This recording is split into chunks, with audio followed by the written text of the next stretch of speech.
मेरे 35 साल के डॉक्टर की कंसल्टेशन को ये वो मना कर रहे हैं, जो कि मेरे खुद की फैमिली के साथ हुआ है। लेकिन इंडिया में ये थोड़ा डिफरेंट है। इन्हें 2023-24 फाइनेंशियल ईयर में लगभग 3 लाख क्लेम रिजेक्ट करे थे। इमेजिन कीजिए दोस्तों, एक मिडिल क्लास आदमी जिसका नाम है श्याम प्रसाद, वो अपना और अपनी फैमिली का हेल्थ इंश्योरेंस प्रीमियम लगातार 16 साल तक बढ़ता है। वो ये सोचता है कि मुसीबत के टाइम पे ये इंश्योरेंस पॉलिसी मेरे और मेरी फैमिली के काम आएगी।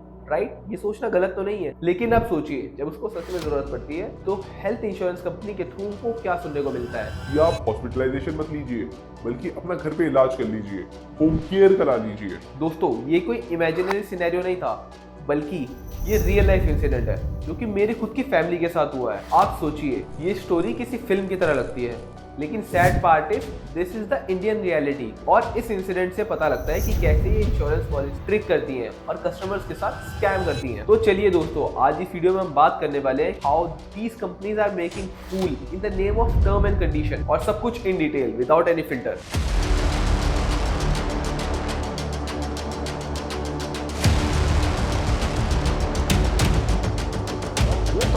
जिसको अभी पैसे की और राहत की सबसे ज्यादा जरूरत है, जिसके लिए उसने इंश्योरेंस प्रीमियम भी भरा है, और वो लोग हैं जो अस्पताल गए हैं, बीमार हैं, जिंदगी और मौत के बीच में ढूंढ रहे हैं। और वो इसलिए क्योंकि 22 सितंबर से तमाम हेल्थ इंश्योरेंस कंपनी और हॉस्पिटल्स एक दूसरे को बैन करने की एक और प्रक्रिया पूरी करेंगे।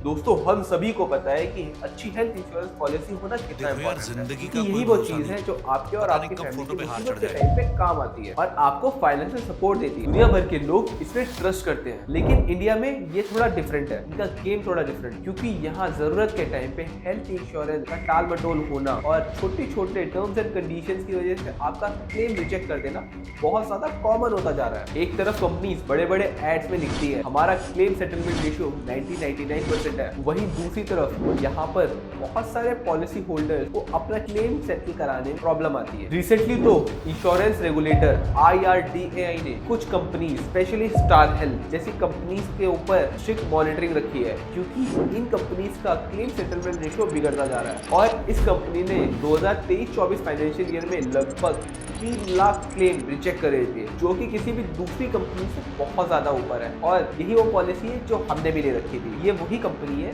जिसके अंदर कस्टमर कंप्लेंट भी सबसे ज्यादा फाइल होती है इनके आगे कंज्यूमर कोर्ट में। सोचने की बात ये है कि इंश्योरेंस को हम सेफ्टी की गारंटी मानते हैं, बट अब ये इंश्योरेंस पॉलिसीज आपके लिए ही सरदर्द बनती जा रही है। तो चलिए दोस्तों, आपको मैं इन डिटेल बताता हूँ कि हमारे साथ हुआ क्या। तो जैसे मैंने आपको बताया, मेरे पापा लास्ट 16 ईयर्स से हेल्थ इंश्योरेंस पॉलिसी परचेज कर रहे हैं। लगभग 10 दिन पहले मेरे पापा की तबीयत खराब हुई। चेकअप और टेस्ट कराने के बाद पता लगता है कि उनको टाइफाइड है, बट उनको आराम नहीं मिलता। वापस डॉक्टर के पास जाते हैं। डॉक्टर उनको क्लियरली बोलता है कि आपकी इम्यूनिटी कमजोर है, आप हॉस्पिटलाइजेशन ले लीजिए और आप ठीक हो जाओगे। बाय द वे दोस्तों, जो हमने हेल्थ कंसल्टेशन ली थी वो मैक्स के डॉक्टर से ली थी। दोस्तों, जब उनको डॉक्टर ने बोल दिया कि हॉस्पिटलाइजेशन चाहिए, तो वो घर के पास वाले हॉस्पिटल में एडमिट होने के लिए जाते हैं। और इसी बीच वो अपने हेल्थ इंश्योरेंस कंपनी में कॉल करते हैं, बट कंपनी उनको रोक देती है बीच में और बोलती है कि आप होम केयर करा लीजिए, नहीं तो आपके क्लेम सेटलमेंट में दिक्कत आएगी। अब यहीं से मेरे फादर थोड़ा सा अपसेट हो जाते हैं और घर पे आ जाते हैं। घर पे आने के बाद नेक्स्ट डे डॉक्टर विजिट करता है। अब यहाँ पर गौर करना दोस्तों, जो डॉक्टर हमारे पास नेक्स्ट डे विजिट पे आया था, उसके पास बेसिक इक्विपमेंट थे ही नहीं। मतलब कि थर्मामीटर भी वो हमसे मांग रहा था। देन मेरे को कॉल आता है कि साहिल ऐसे करके बात हुई है, जल्दी जल्दी मेल डाल दे और कैंसिल करवा दे इस पॉलिसी को। मेरे को नहीं चाहिए इनकी पॉलिसी, मेरे को कोई ट्रस्ट नहीं है इन हेल्थ इंश्योरेंस कंपनीज के ऊपर। अब मैं पिछले जो 16 साल से प्रीमियम पे कर रहा हूँ, फ़ायदा ही क्या है अगर मेरी मुसीबत के टाइम पे काम ही नहीं आया। अब हमने मेल डाला कंपनी के अंदर, फर्स्ट ऑफ ऑल तो उनका 2 दिन तक कोई रिप्लाई नहीं आया। कॉल आता है उनका 3 दिन बाद मेरे पास। कॉल करके मेरे को क्या बोलते हैं वो, सर आप कैंसिल क्यों कर रहे हो? मैंने उनको इंसिडेंट समझाया। अब यहाँ पर जब रिफंड की बात आती है तो सामने वाले जो कॉल पे था बंदा, वो मुझसे एक बात बोलता है, सर आपका क्लेम तो कभी फाइल ही नहीं हुआ, आपका ना होम केयर दिखा रहा ना क्लेम दिखा रहा, तो सर हम किस बेसिस पे आपको रिफंड इनिशिएट करें? अब वहाँ पर वो बहाने बनाना शुरू। अब मैंने कॉल पे बहुत देर बात करी, अपने एजेंट से डायरेक्टली कनेक्ट करा लिया था। उनको मैंने बोला कि आप इनको बता दीजिए। खैर, इंश्योरेंस कंपनी ने पॉलिसी कैंसिल कर दी है और रिफंड भी किया, बट 50%। एक और बात बताना चाहता हूँ, जब हमने हमसे 100% रिफंड के लिए बोला तो मना इसलिए कर दिया।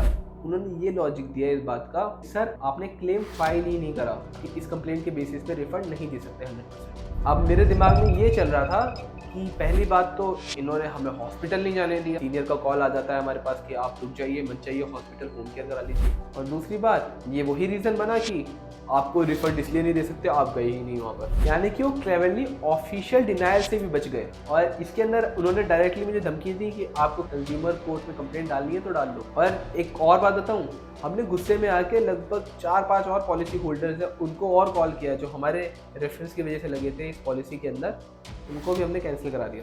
जब हमारे साथ ये इंसिडेंट हो गया तो मैं ये सोचने लगा यहाँ पर हमारी गलती क्या थी, कि हमने पॉलिसी ली या फिर हम हॉस्पिटल नहीं गए, या फिर क्या इंश्योरेंस पॉलिसीज़ को इंसान की हेल्थ से ज़्यादा पैसे की चिंता है। जो मुझे लग रहा है कि हाँ, हेल्थ इंश्योरेंस पॉलिसीज़ वालों को पैसे की ज़्यादा चिंता है रेदर देन हेल्थ। वो अपना खर्चा बचाना चाहते थे, इसलिए उन्होंने होम केयर बोला, और होम केयर भी उन्होंने कैसा दिया आपको मैंने बता दिया। और इंटरनेट पर सैकड़ों लोग अपना ऐसा एक्सपीरियंस शेयर कर चुके हैं। आप अगर इंटरनेट में जाकर चेक करना चाहो कि कितने क्लेम सेटलमेंट में दिक्कत आती है लोगों को, आपको दिखेगा वहाँ पर, और क्लियर पैटर्न दिखेगा आपको। रिपोर्ट मांगो, रिपोर्ट के अंदर वो खुद ही डॉक्टर बन जाएंगे, आपको मना कर देंगे, हॉस्पिटलाइजेशन की कोई नीड नहीं है। फिर उसके बाद अगर पब्लिक आउटरीच मिल जाता है, पब्लिक में एक्सपीरियंस चला जाता है, पब्लिक आउटरीच मिल जाता है, एकदम से उनके पैसे वापस कर देते हैं, एकदम से बोल देते हैं कि आप आ जाइए, एडमिट हो जाइए, ये वो।